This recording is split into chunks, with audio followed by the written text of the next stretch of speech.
All right. Showtime.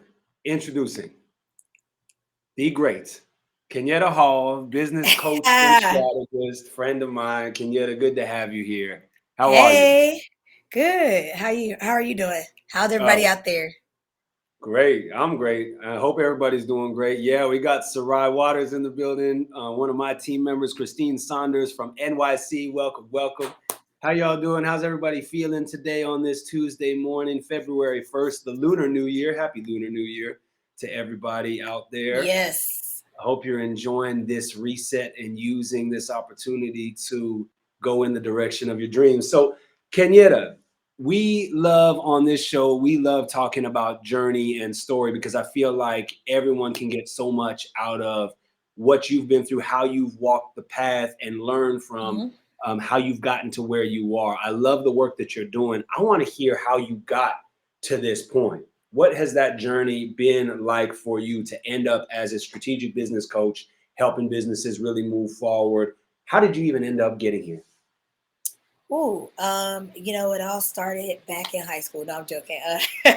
Hey, it could. Wait, I can say this much. I've always wanted to be an entrepreneur, but in reality, I had let societal standards of this linear path that we're supposed to be taking get in the way of what I really should have been doing with my life from the Mm, beginning.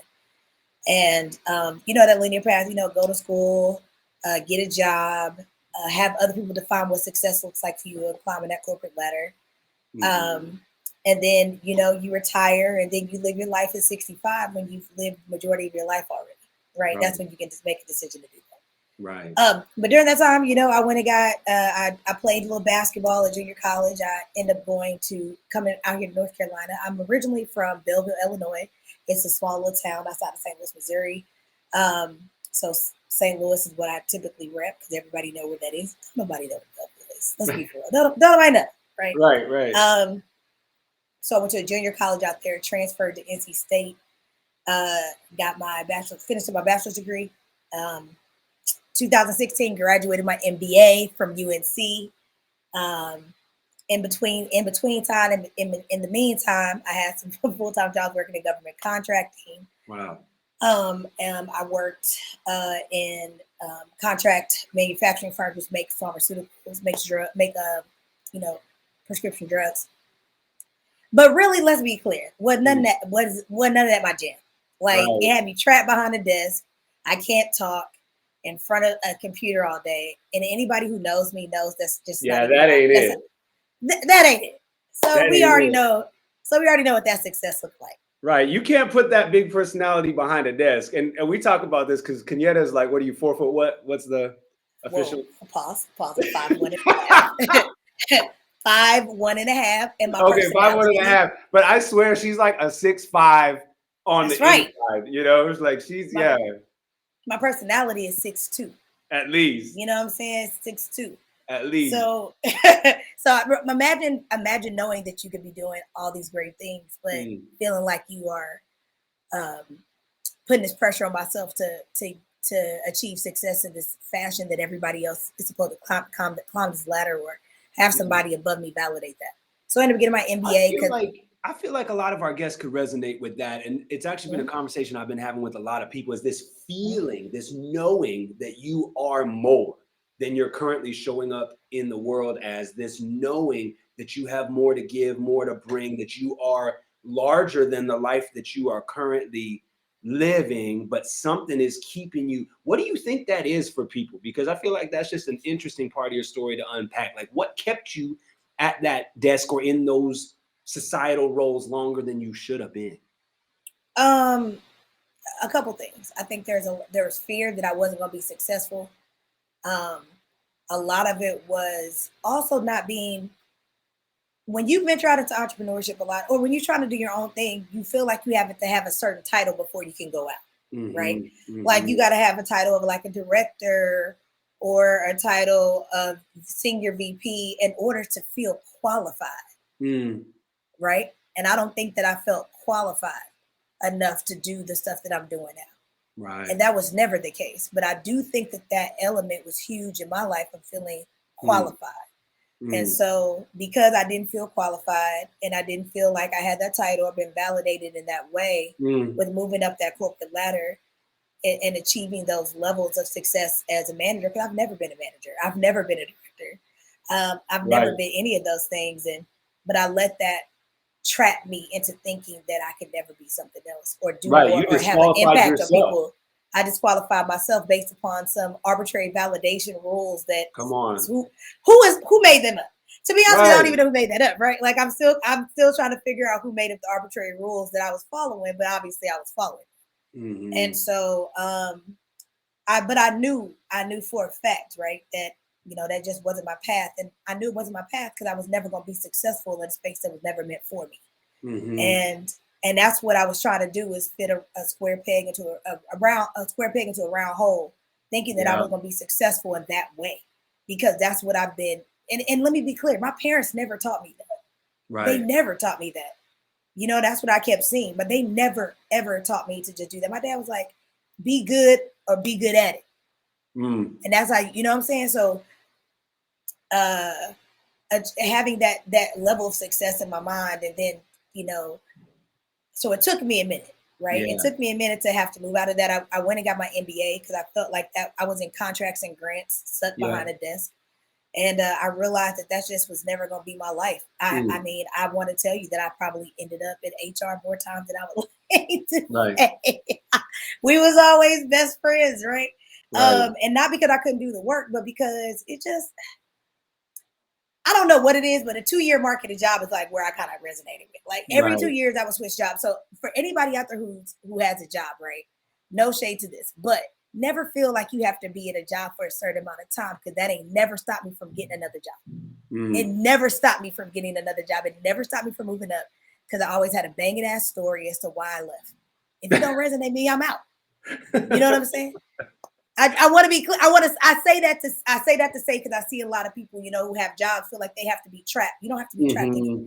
And it's crazy because I didn't feel like I had to be trapped in a job, but I felt like I had to be trapped in corporate. It's crazy thoughts. Right.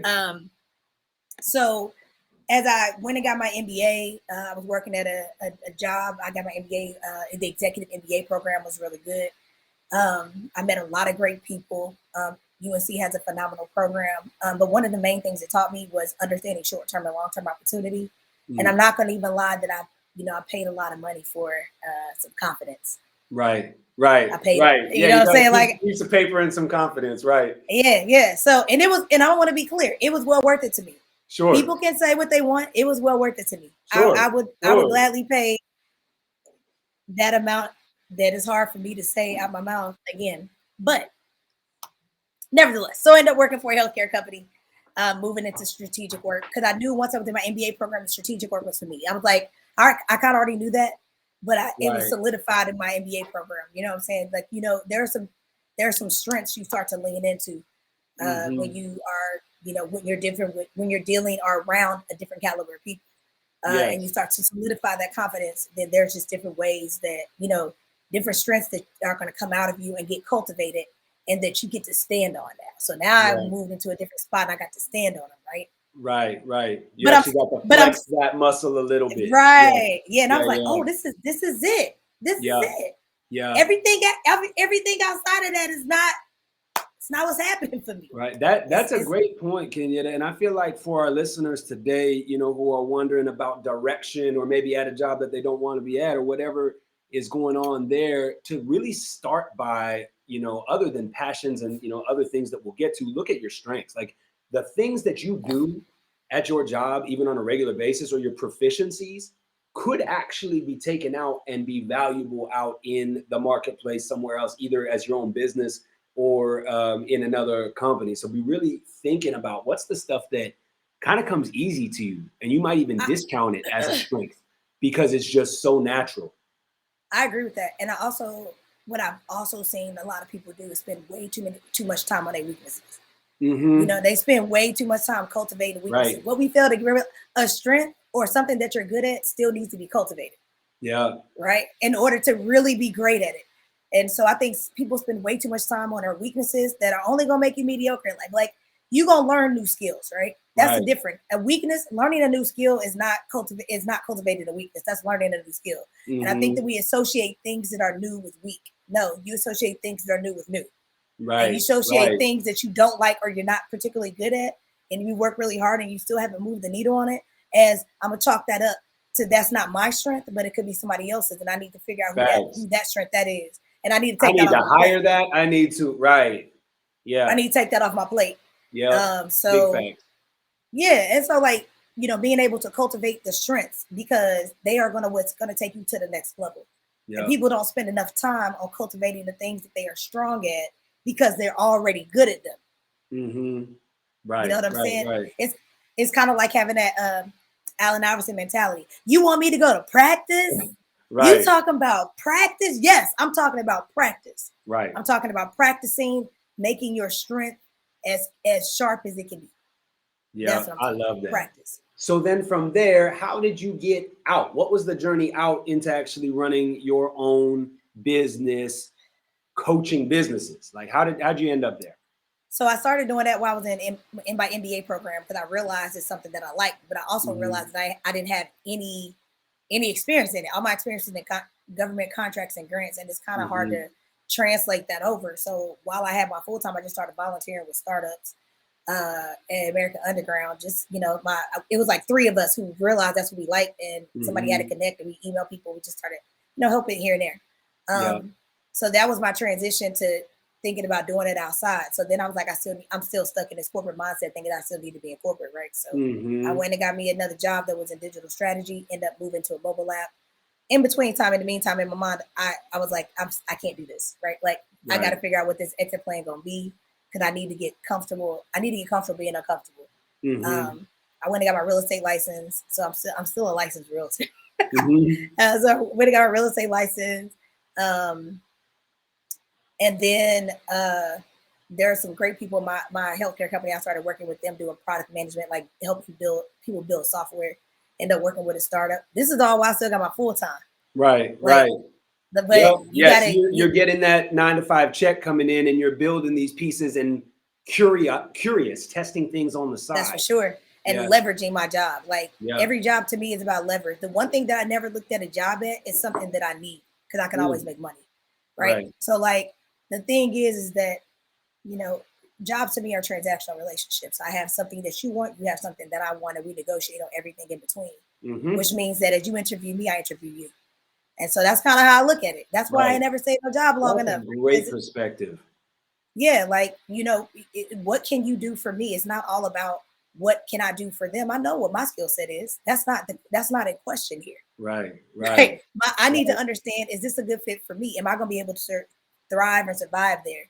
Yeah. And we all know that the theme has been Right. obviously I didn't thrive in corporate. Right. But anyway, Even coming so to an arrangement that you feel like you're able to contribute to the growth of the team or whatever it is, and you feel like you're getting something out of that transaction. I don't think when you define it that way and you have clear expectations, there's nothing wrong with it being a transactional relationship, as long as you know what it is. I think we get in trouble where, and I know of a few people who got burned this way. It's like, okay, you think your company is, they call everybody family.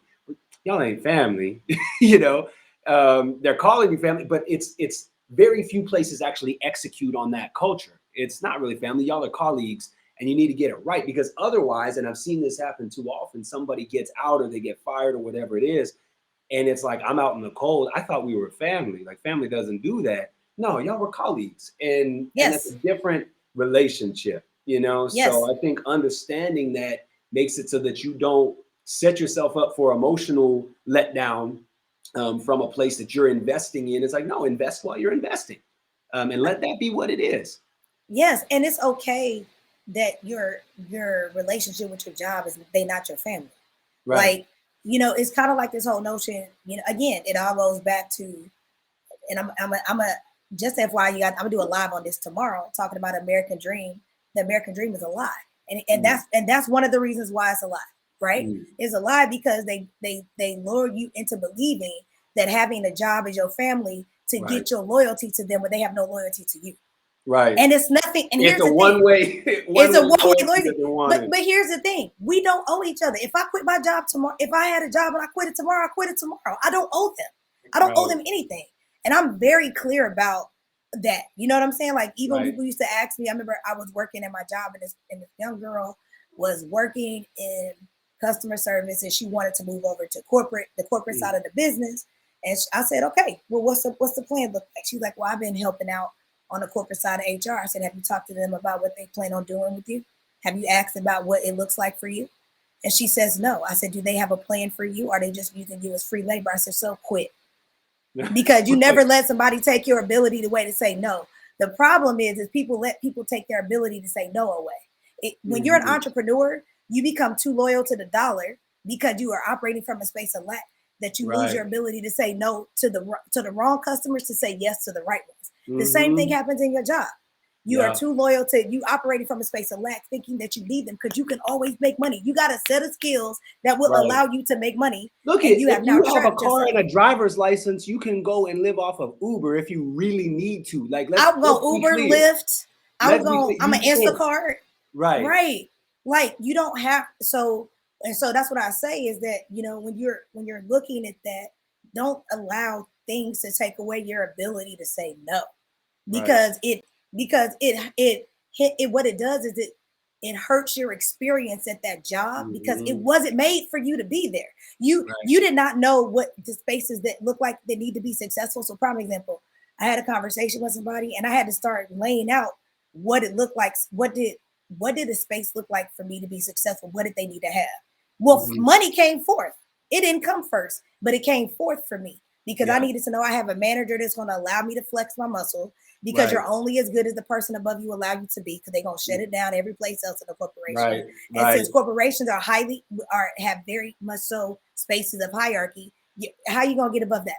They can shut you all the way out. I heard somebody recently say that their theory is that very few people actually quit jobs. Most people quit managers or bosses. Very few people quit jobs. Most people quit bosses. I ain't never had a good. Let me be clear. I ain't never had a good manager. Never. I've never had a good manager, and a lot of times the management hinders people' ability below them to be great, all because of ego. And I think, and sometimes, this is a good segue into entrepreneurship, is because people have that corporate mindset, ego get in the way of them being able to truly be successful in a business, right? Because you lacking a couple things, your ability to be vulnerable. Corporate don't allow for a space of vulnerability. That's why people can't get ahead, because you can't actively say that I don't know how to do it, or that I'm not good at it, without feeling like you're going to get penalized. And when you're carrying that same mindset over into your entrepreneurship space, how you going to get help? Right. Can't do it. Oh, how you going? You see what I'm saying? Like, how are you going to be able to see the opportunity in a way that you'll be able to access it? You see what I'm saying? So entrepreneurs oftentimes let that ego get in their way, and it takes away from their ability to be vulnerable. And then another thing that I see too is like willing to make the investment in yourself, right? So, you know, when you're at a company, a lot of people like, well, I go to a company because they give you free certs or something like that. If the environment is shitty, well, I mean, what does the certification mean? You can go pay for that. That's what you got a salary for. And oftentimes, see entrepreneurs make the same mistake, right? Be willing to pay for the things you find valuable, right? Because you wait too late could be the space between you having a successful business and you not having a successful business. Right. Because you were just unwilling to take that leap. Unwilling to take the leap. And so for me, I had been asking God to really like make me uncomfortable during this time, my last year in corporate, and then I got laid off. Right. And so I got laid off. Here's the opportunity. That's exactly what I said. I got laid off, and I had some FU money because my MBA program taught me always have some FU money. So when a job says something you don't like, you can always say FU. And I said, I held on to that. I said, you got your FU money. I like that. Listen, so I had some FU money in the bank. And when we was on that phone call, because we was on that phone call, and they said, well, you guys are let go. I said, cool, what's my severance? Right. Like, here we go. Next. I don't owe you and you don't owe me. Like, that's where I was at with it. Like, hey, it's been good, you know. Which I mean, This is how y'all shaking. This is how y'all shaking, babe. Ain't no ill will towards you. Ain't no Right. ill will towards me. Give me my Right. severance so I can move on. I'm not interested in being here anyway. Right. Like Right. my interest is not here. Right. So if that's not it, I'm gonna figure the rest out, right? If that Yep. means I got to drive Uber and Lyft and work at Starbucks who pay $15 an hour and still help me pay for another degree if I choose to go get one, then that's what Right. I'm gonna do. Like That's that's where what I'm it at with it. is. That's where I'm That's at. I'm what gonna it go is. get because I can't allow somebody to utilize my time better than I utilize my time. Yeah. Yeah. Okay, I want to give a couple shout outs to some people that have joined us here on the live. Oh man, my friend Cornelius Kirk. Everyone needs to go and follow Cornelius Kirk. This guy is one of the most inspirational and creative Hey, content Cornelius. producers that I know. I've just been so impressed watching your journey. Couple things that came through in the chat here that I wanted to highlight. Christine Saunders, there is no family. They when they're ready to show you the door, they will. Yeah, you got to understand the nature of a relationship. You know, that's what it is, right? And it's not even that they're bad or good or anything like that. You just got to understand the nature of the relationship. I think that's right. That's so key is understanding the nature of the relationship. And people forget when they show you, you can show them the door. Right. Like that right. door is a two-way door. If right. I'm leaving, I'm leaving. Right. Yep. I've never had a problem telling a job to kick rocks. I ain't never had a. That's why I always think your personality just went up to 6'3". You got a 1-inch raise today. You know what? I'm trying to get 6'5". That's why. We're getting there. You know we're getting up there. But I'm not saying that to be like, you know, cocky anyway. But my dad had told me a couple of things. He says that really resonated with me. One was he says when you stop learning, you die. So if you at a job and you stop learning, it's time to go. Right. He says because what you there for. And I had expressed to him in my 20s that I wanted to work for myself. And he said, so I used to cry. I used to cry all the time and be like, they're not doing this. He said, why do you care? That ain't even what you want to do. You know, he's like, I'm confused. Why do you care about that? He said, you should have a book that says all the stuff you like about what they do and all the stuff you don't like about what they do. And when you stop learning, you die. And that you should stay at a job no longer than 2 years because after that, what's the point? Right. And I want to be very clear. I don't know if I necessarily agreed with what he said at the time, but something inherently within me followed that pathway. I literally would write down all the stuff I liked. They're like, I literally would, if I didn't realize I could move up, or if I wasn't learning, it was time to go. I think the last job I had was the longest job I've ever been at. And that was almost 4 years. And but every other job, 2 years, 2.5. So the advice he gave me in my unconsciously, I followed it, right? Because yes, I knew what I wanted to do. I just wasn't mentally prepared to do that. Right. Right. Couple other comments here. So Christine Saunders, being able to say no is freedom. I think that's a piece that came up in this conversation, Kenyetta, that I thought was really compelling, is just understanding and not giving away the power that you have. And I think this is relationship 101, not just in business, not just in corporate, but in all human relationships, being able to stand on your own power and not in a way that diminishes anybody else, but you know that you are bringing big things to the table. And the other person should be bringing big things to the table, whatever that is. And you're coming to some sort of agreement together based on what that is. But that is power. That is freedom, right? Being able to say no, being able to say yes, being able to, negotiate things based on what you actually know as your inherent value, not just the stuff that you can do, but your worth as a human being, and having that as the foundation of any relationship. It changes the game. I think a lot of times, especially with jobs, it's like you feel like, to your point, that you owe them something or they're doing you a favor by having you there. It's like, no, you're bringing something to the table. They are lucky to have your labor, just as fortunate as you are to have the opportunity to contribute to the team and get compensated for it. Like that's equal. That's right? An exchange of value. That's an exchange of value. And you're so right. It's, entrepreneurs have to be clear. People in jobs need to be clear on a lot of three to four core things, right? You're understanding your purpose. Why are you there in your business? Why did you start it? your mission, Yeah. and your values, because these things, your purpose part of it is how you evaluate everything, right? So if we're talking about having the ability to say no or yes, you got to evaluate it against something, right? Right. You have to evaluate it. Yeah. The second part is understanding your position, right? If you're That's a it. corporate, is this the position you want to play? If it's not, get out. If it is, okay, how do we play that position, right? What do I need? What are the players in the game? If you're an entrepreneur and you have customers, clients you need to serve, what is it that you bring to the table that's different? How do you want to serve them? What is your position in the game? You got to be clear on that, because it's not just you selling products. It's not just you selling a service, right? It's not like this. It ain't about you, right? It ain't about what you sell. It's about what you give and Yeah. how you give it. And is that impact enough for them to be willing to pay? Because a lot of times people are playing on this whole notion of price. Price is an arbitrary number, right? It is not about price. It's about willingness to pay, That's which means it. that as the market sophistication level increases, the value of what you offer at that level is going to increase. I mean, people are going to pay more for it. So you got to recognize that, right? Yeah. Number 3 is your process. How you going to go about doing this? If you're in a job, how you going to go about moving to the next level? What does that process look like for you? Are you going to be, who do you need to talk to? If you're an entrepreneur, how do you serve your clients? Why, where? Thinking about those things. How do you serve them? Where can you find them? Right. But the most important thing is the plan, right? Like if you have the vision, the purpose already in place, understanding the plan is the real key.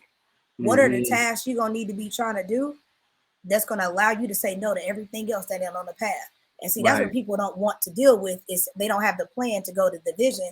And so they're saying yes to everything and not saying no to enough. So now you go say yes to every client because they paying an arbitrary dollar amount, right? And then you provide poor customer service because that's not even your wheelhouse. Right. And it's not aligned. Right. Well, and you cannot give a real yes until you can give no's. Right. Yes. Like your yes is predicated on your ability to give other no's, because you can do anything, but you can't do everything. Right. That's right. When you were talking, I was thinking about a quote from Alice in Wonderland. She asks that whatever that magic cat is.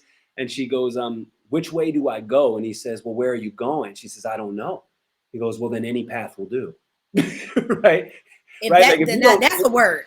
Then any path will do, because you don't know where you're going. So that any path will do. And then so now let's go deep on business here, right? Yeah. How does this apply to business owners? Because now you've transitioned and you are a full-time business coach and strategist helping people move forward. I love that for you. You're killing it, getting big wins for your clients. Love to see it. What are the key things that you continue to see as far as people really winning in their business on purpose, being intentional about their path? What are the key things that you would wish every entrepreneur could know and every entrepreneur could have listening here on this show? So the three that I wish they could have, one, be willing to be vulnerable and ask for help in the spaces that you know you're not strong in. Right. That's number 1. 2, be willing to make the investment. Be willing to make the investment, because here's the thing. Yeah. Personally, for myself, I should have made an investment. I'm a business coach, but every coach needs a coach, and I should have made an investment in a coach long before I did. Right. It would have changed the trajectory of how quickly I grew my business had I did that. Because understanding the level of investment, for me at least, does make a difference on how committed I am. So I'm very clear about those things, right? That's kind of the biggest things for me that I see that entrepreneurs do think about. And then also not operating in a silo. I feel like there's too many entrepreneurs. Okay, I'm gonna go ahead and say something about it. It's too much vanity out here. That's what it is of entrepreneurship. Entrepreneurship is a ton of vanity now.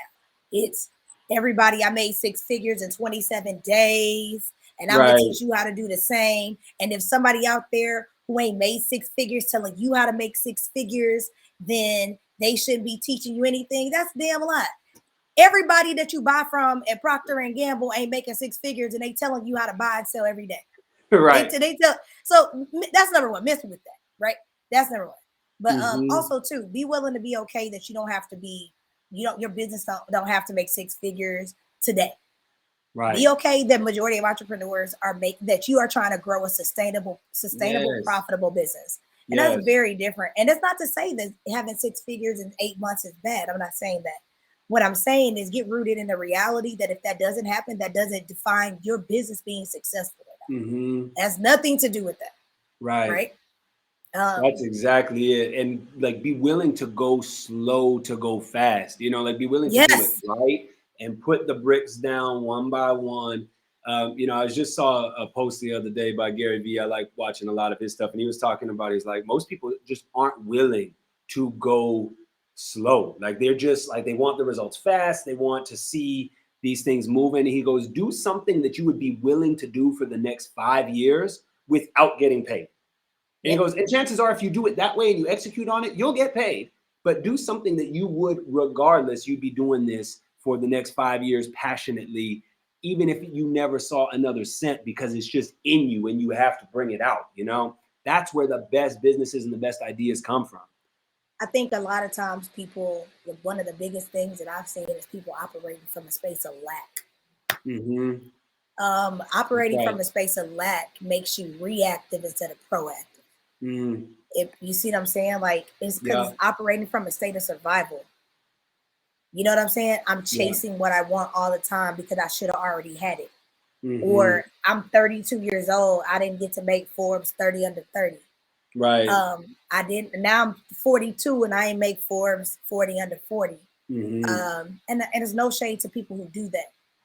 But what I'm saying is that it's stopping you. That feeling of missing out, FOMO, is real. Right. Operating from that space of lack is real. And it's Yeah. literally hindering your ability to be successful because that fear is so big that you operate with fear and ego wrapped all in the same thing. And you Mm. can't even move. It stifles how you think. It stifles how you move in your business. And for me personally, you know, the the reason I started the Catalyst HQ is because I wanted to be a headquarters for entrepreneurs so we can work together to think differently about your business so that you can move differently in your business. Mm-hmm. Right. Mm-hmm. And evolve as you grow your business. And I will be there every step of that way. And I just think that um, entrepreneurs operate from such a space of lack. Like I can't emphasize survivalship enough. Mm. And that's why you're beholden to the dollar so much. Like you said, if you're not willing to do it for free, is and you beholden to money. Oh my God, it's some crazy things people are doing because they're so beholden to money. Right. And you Well, never now want to. talk about a healthy relationship. Like we're talking about healthy relationship and knowing what the relationship is between your job and you or whatever it is. But how about your relationship to money? Because I think Yeah. even that relationship defines how you go about it. So if it's a scarcity relationship, an unstable relationship, or one where you don't feel like you're bringing enough to the table, you feel insecure about the value that you add, of course it's going to be, you're going to be making these short-term type of decisions that have long-term consequences, right? Because you're just trying to get the dollar rather than figuring out how you can just be of more value. Yes. And understanding the value that's right in front of you and understanding who you're trying to serve because Mm-hmm. ultimately operating from a space of lack, now you're trying to serve everybody because you need all the money. Right. You know Right. what I'm saying? Like I gotta serve. I know my stuff is for everybody. Everybody can use it. Do you Mm-hmm. want everybody to use your stuff? Because I don't want everybody to be. I don't Right. need everybody to be a part of the catalyst. I Well, don't need and that. frankly, your product and service is going to suffer if you have everybody in mind because it's not going to be built for anybody. It'll Yep. be this Nobody. generic dollar store, whatever thing, because it's like, oh, anybody and everybody can use it. Well, then that means it's not actually built for anybody. Right. Yep. Yep. And it's okay. And people forget your business evolves. Where you Mm-hmm. start is not where you end. So Yep. you could very well start and serve uh women of color, you know what I'm saying, Great that do point. specific things. And then all of a sudden you open it up and now you serve different types of people. Or Mm-hmm. now you decided to serve, now you decided to build some digital products. Like you said, Mm-hmm. it's okay to start slow in order to move fast later. And Right. everything don't have to, Rome wasn't built in a day, right? Right. You have to do those things. But one thing you do need to have in place is a plan. Yeah. Because again, a plan gives you the ability to know exactly what you're doing, where you're going, and what to say yes to and what to say no to, because now you can Right. evaluate it against something. Corporations spend millions of dollars on strategic planning, and small and medium-sized businesses and startups sometimes think that they can skip that process. Are you Right. crazy? Right. So Think let's about go it. deep on this now, because this is the meat and potatoes of this conversation. Strategic planning in business. What are the building blocks? What are the core elements to creating a solid strategic plan in your business? What do you need to have written out in place? What are some of those building blocks that are like, no, these are the foundation, must have? Must have three things, at least for the things that I focus on for my clients. Well, four things: Mm-hmm. purpose, position, process, plan. The reason Mm-hmm. I have it in that order is because you cannot build a plan if you do not know who you are as a business. You cannot build a Yep. plan if you Thanks. do not know who you serve in the business and why. You cannot build a plan if you're not clear on why you're different from your competitors. You're not clear on if you don't even know who your competitors are. How big does that market look like? Like those Mm-hmm. things matter. People keep telling those things don't matter. Business is business across the board. Right. Fundamental what they are. Right. Okay. Your competitors, you need to know who they are because they could be some of your collaborators or they could just be your competitors. Like Mm-hmm. that's the thing. Like business is not linear. It's very gray. Okay. Mm-hmm. You need a very simple process in order to market and in order to qualify and to sell to. Right. That's what Mm-hmm. the process comes in at. People think marketing and sales are not the same. I want to be Right. very clear about that. They're just not the same. You need to know how to source your leads. You need to know how to retain your customers. And then on top of that, you need to have a plan on how you're going to enact this.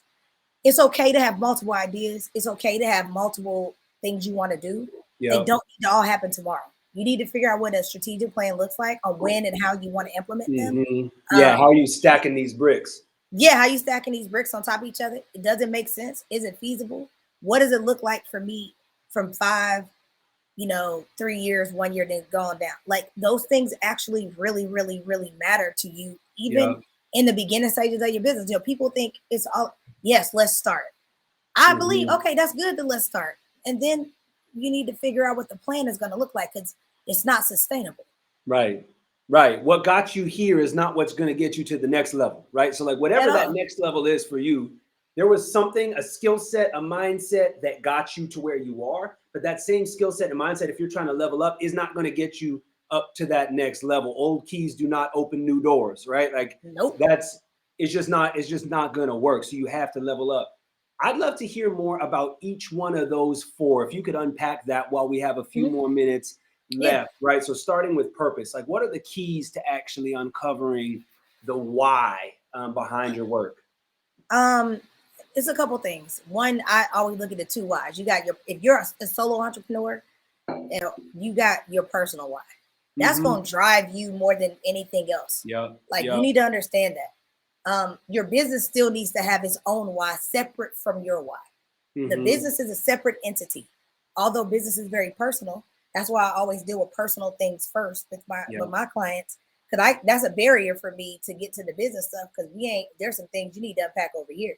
I have a Right. client right now who has a barrier literally around money, about Yep. charging for her services. Especially if you're a founder or you're one of the core leaders, like it's gonna show up in your business, right? That's just a fact. Like who you are shows up in your business. I think to me, business is a spiritual practice. Like it uncovers who you Yep. really are. You can't Oh get my away gosh. from that. And listen, you can't. Like I'm going to use myself as an example of my own business. I spent 6 months caring way too much about being validated, and again because I was bringing that corporate mindset over. I Yeah. hadn't fully transitioned my mindset into the entrepreneurial mindset. Yeah.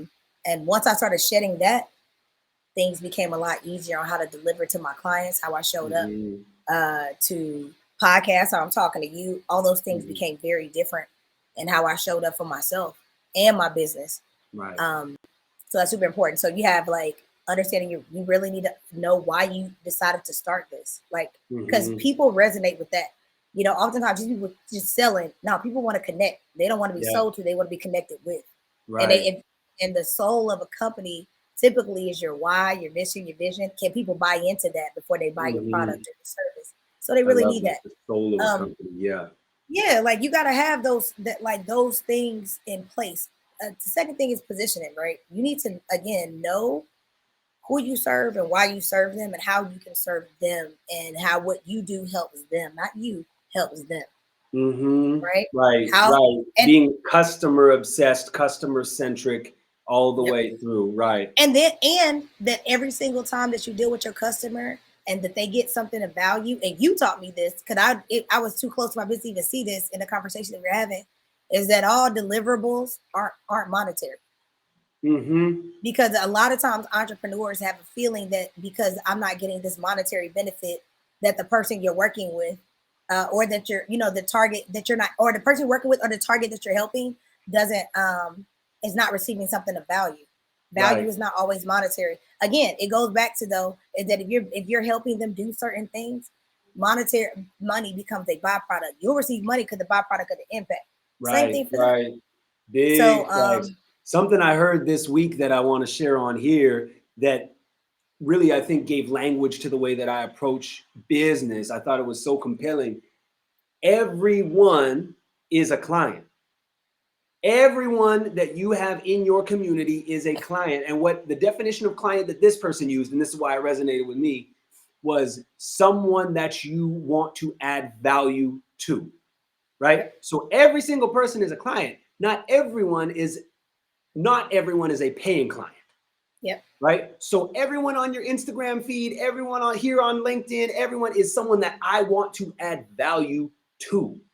Whether or not you are a paying client is pretty irrelevant to me in yep. the long term if I'm focused on really adding value to people's lives, like which for me is entrepreneurs. Like I am obsessed. I just want entrepreneurs to win. Like that is my whole thing. So now when I'm thinking with that mindset, exactly to your point, it's like no, not it's not always a monetary transaction. It Mhm. doesn't need to be.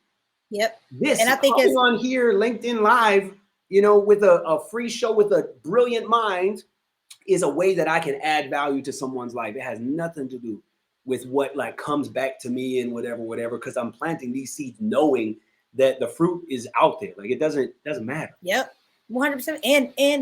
And just being able to be comfortable with that. Like I ain't for everybody. It's okay. Now you don't give a shitty ass behavior to people, Right. but what you need to be is like, you know what? Holler at me when you're ready and be okay with that. Like, Right. because believe it or not, like you said, I give value, or like you said, you give value. They not paying customers today. Mm-hmm. They Right. could be paying customers in 6 months, Right. and you guys Or got they might refer somebody who's a somebody paying to customer, you, or like right? They might be a always, big champion. It's like so many. always. It's like so understanding your position and being solid in it, Mm-hmm. being firm in it, and being okay that that's your position, and then Right. understand that as you gain more data in the marketplace, that position may change, and it's cool. But you want to Right. start off a Yes. process, like a process, right? So the next thing is process. So fully understanding. I always say, look at it three key things: how you gonna get clients, how you gonna market to them, how you gonna sell to them. That's one aspect. That's Mm-hmm. marketing. How you how well marketing, not how you sell to them, but how you get them, how you nurture them. Yeah. Selling to them, and then onboarding them. Onboarding Mm-hmm. is key, and keeping them, because you don't always want to go get new leads. Like that's hard. Right. That's too hard. People who bought from you already are just as good. But and then onboarding to me is like your first handshake is in working with you. So make it great. Yeah. Like, so understanding a simple process is don't, a lot of times people are wanting to start off like, well, I need a complicated sales funnel in order to win. You don't need a complicated sales funnel. You need a simplified sales funnel. Your Right. job is to make what you're doing easy for you and them. Yeah. And it becomes a barrier to you growing when you've built something that you can't maintain in the beginning, right? Right. Like Right. as you get bigger and things become a bit more complex, then you're gonna hire the right people to do some Mm. of those things. But in the beginning, you want to make it as simple and lean as possible so that you Yeah. can keep your profitability high, you can keep your expenses low, and that Yeah. it'll give you space to execute.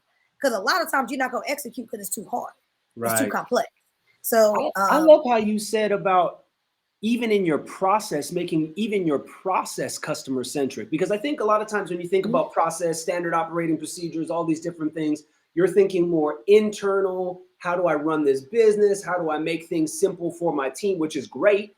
But then think customer centricity is, how is this process going to make it easier for them, for me to deliver this high level of value, easier for them to get in and stay on and pay and all the things that you have to do along the way, the different little steps. I love that level of customer centricity, even down to the process. Because I think for me, that's somewhere where I can get a little bit insulated as I'm thinking about my process, rather than really still keeping the customer, the client first in that process decision, to make sure that it's not hindering their ability to do work with me or hindering the relationship in any way. Yep. And sometimes we kind of sacrifice, automation is phenomenal, but sometimes you need to look outside of that. Like me and my client, I said, sometimes you just go the extra mile. It helps. Like people want to be coddled a little bit, and that's cool. You just got to make sure that's just make it a part of the process versus you trying to think that it's not. Like being customer centric is a differentiator from other people. Like people think that differentiators have to be these huge, big, mind-blowing activities.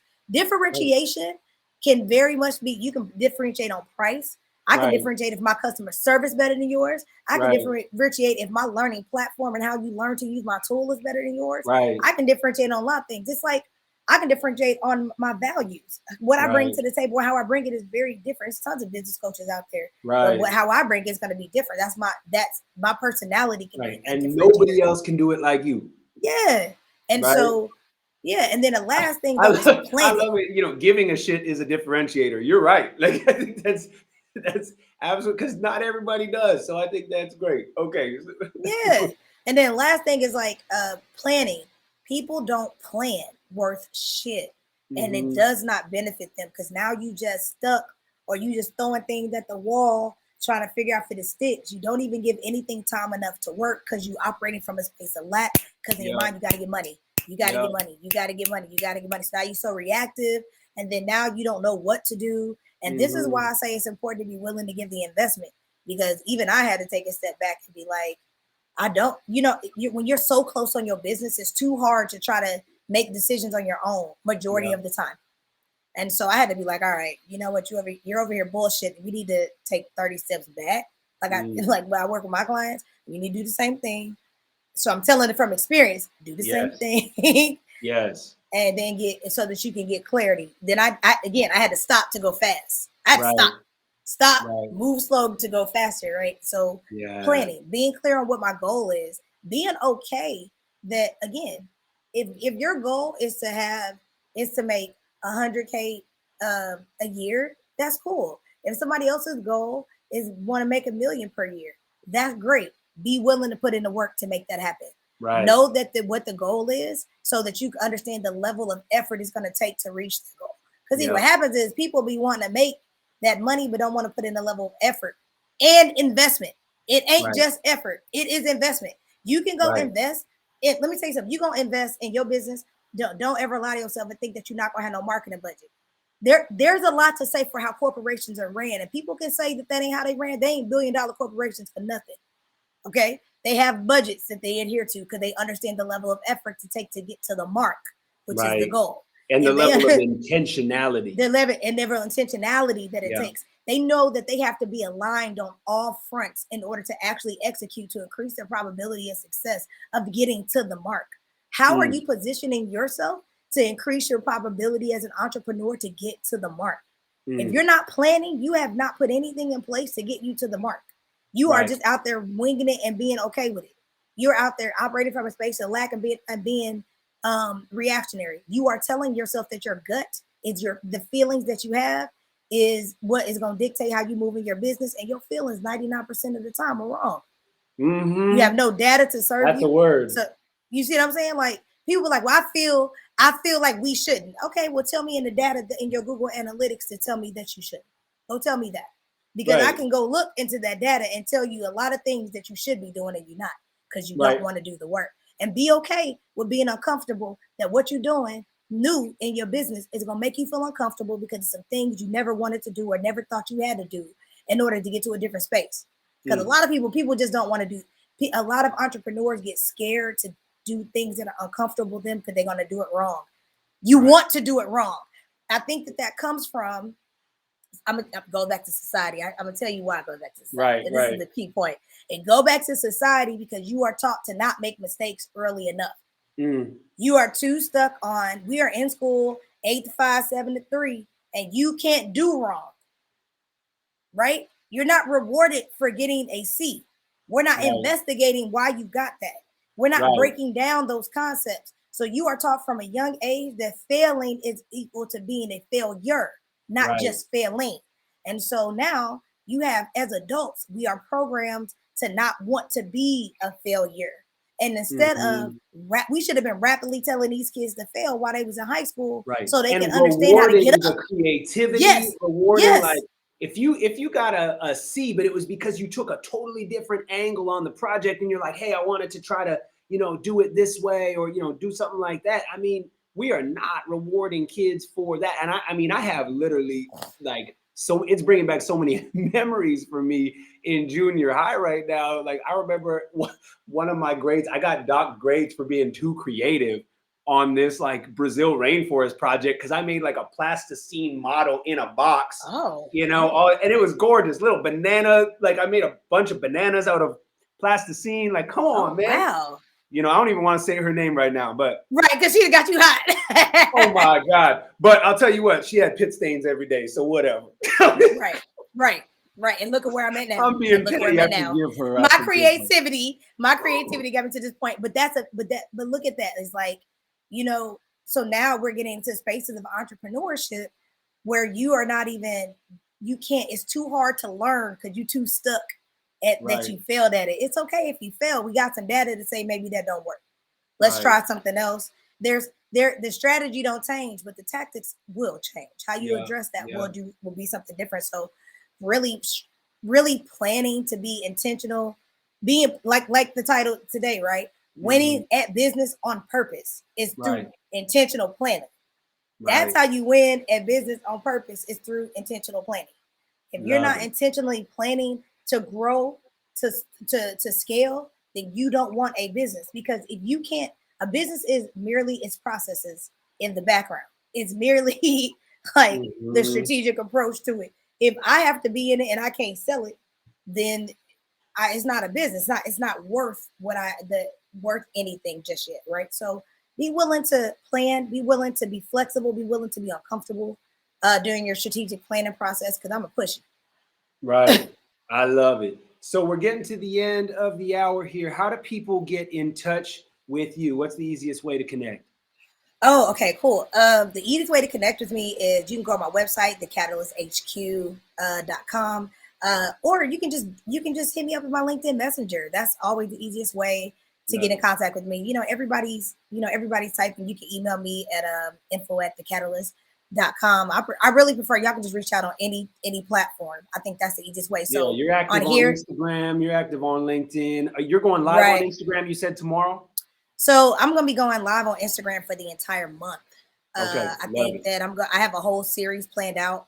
The goal of the series is I want to help you think so that you can move differently. I want to help you think differently so you can move differently. So that's the goal, Yeah, I love it. Brilliant. Okay, so let's close with one thought here. What is one thing you wish you knew when you started your business? Let's keep it really real. What is one thing that you wish you knew when you started your business that if you could go back and tell your younger self, it's like, all right, this is it. This is the key. Get out of my own way faster than I did. What does that mean? That's so good. Yeah. So I say that because in the beginning, I know what I know. I know I'm a business coach. I know I can help people. I know I can do those things. Right. But I need to help myself, and I needed to get out of my own way, put my little ego I had aside, and understand that just because I know business for others doesn't mean I don't need help myself. And I should have got me a business coach as soon as I decided to go start a business ASAP. Because entrepreneurship is personal, and it's so personal that even if you know it, it's hard to see it. Yeah. So it would have cleared me out the forest from my trees so that I could move a lot quicker in my own business so that I wasn't in my Mm, own way. mm. That's so good. Well, I mean, one of my mentors, he would talk about, he was a pro player up in Canada, Hall of Famer, and he would talk about it's not practice that makes perfect, it's perfect practice that makes perfect. You know, and it's like I feel like you can't really do that without somebody looking from the outside. Like you can't by yourself without a coach or someone with a little bit of that distance from you be like, oh hey, you know, if we change this, if we do this a little bit differently, if we train a little bit more in this area, whatever that is, because you got somebody who is objective enough from the outside that is Yep. obsessed with seeing you win. I think that's the benefit of working with a coach like you, is that you have Same with you. somebody invested Same, in your success. and not only just as invested in your success, because I think the stigmatism with coaching, business coaching, is that business coaches are just cheerleaders.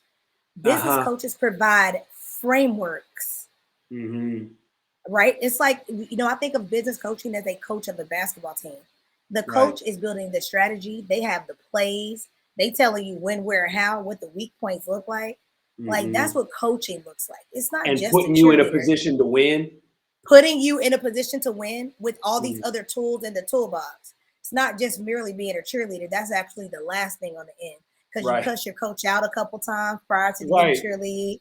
You practice with him. You be like, you don't get the hell up out my face. Right. You have to learn the plays. They make you be uncomfortable. They pushing you in Mm-hmm. different ways. They teaching you how to think differently about business so that you as a person need to execute on that. Come on. That's it. That's it. So excited. Thanks so much for being here Yes. on LinkedIn Live. You are Thanks. This was brilliant. great. Everyone go connect with Kenyetta. Want to give some shout outs. Thanks to everybody who hopped on LinkedIn Live with us. Sarai, Christine, Cornelius, Mo. Who else do we got in here in the chat? Those are people who hopped in the chat, but I know there were a few more hopping on the actual live, and it is so good. I do not take it for granted that you chose to be with us for Yes, this thank you so much. hour This is of great. your life. Time is the one thing that you never get back, and you chose to be together with us. So thank you. Sending so much love, with wishing you all the success. Keep rising out there, keep executing, keep making a difference, and we will talk soon. Kenyetta, keep it up. All right. I'm so glad you got me on here. Of course, of course. We'll have you back. All right, All bye for right. now. Bye.